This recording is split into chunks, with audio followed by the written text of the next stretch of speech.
அப்பாவுக்கு கீழ்ப்படிந்து வாழ்ந்தது போல நீங்களும் உங்களுடைய தாய் தந்தைக்கு கீழ்ப்படிந்து வாழுங்கள். கர்த்தருக்கு கீழ்ப்படிந்து வாழுங்கள். பேசுவதை ஆசிரியர் ஆமென். சத்தமா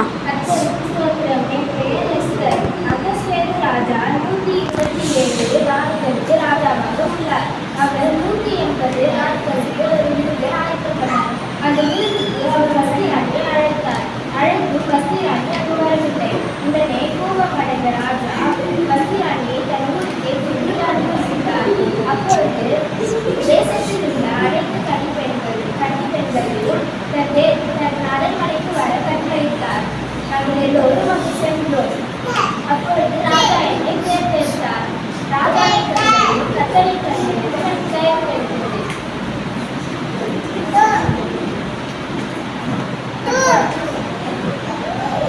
கர்த்தருக்கு ஸ்தோத்திரம். என் பெயர் எஸ்தர். என் சித்தப்பா மோர்தெகாய் அரண்மனையின் வாசலில் இருந்தார். ராஜாவின் ஆலோசனைக்காரனாகிய ஆமான் வரும்போது என் சித்தப்பா அவனுக்கு தலைவணங்கவில்லை. அதனால் கோபம் கொண்ட ஆமான் என் சித்தப்பாவையும் யூத ஜனங்கள் அனைவரையும் கொல்ல வேண்டும் என்று திட்டம் போட்டான். மோர்தெகாய் என்னிடம் வந்து ஆமானின் சதித்திட்டங்களை சொன்னார். ராஜாவிடம் பேசு என்று சொன்னார். அதனால் நான் 3 நாள் யூத ஜனங்களுக்காக உபவாசித்து திரட்டில் நின்று ஜெபித்தேன்.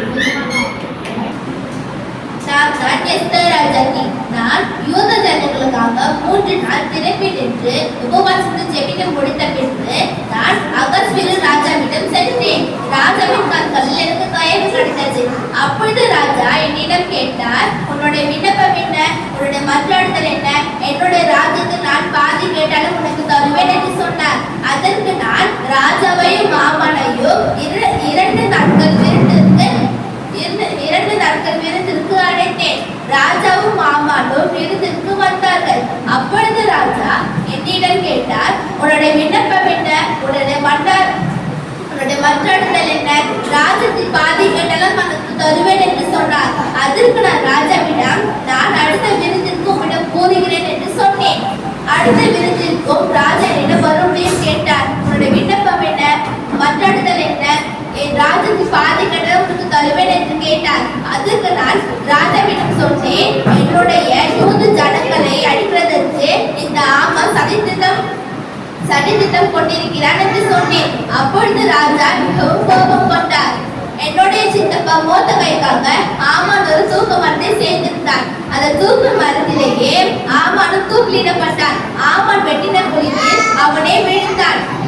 இப்படியாக அனாதையாக இருந்த என்னை கொண்டு கர்த்தர் யூத ஜனங்களை காப்பாற்றினார். அனாதையாக இருந்த நான் கர்த்தருக்கும் என் சித்தப்பாவுக்கும் பயந்து கீழ்ப்படிந்து நடந்ததினால் கர்த்தர் 128 நாளிற்கு ராணியாக வைத்தார்.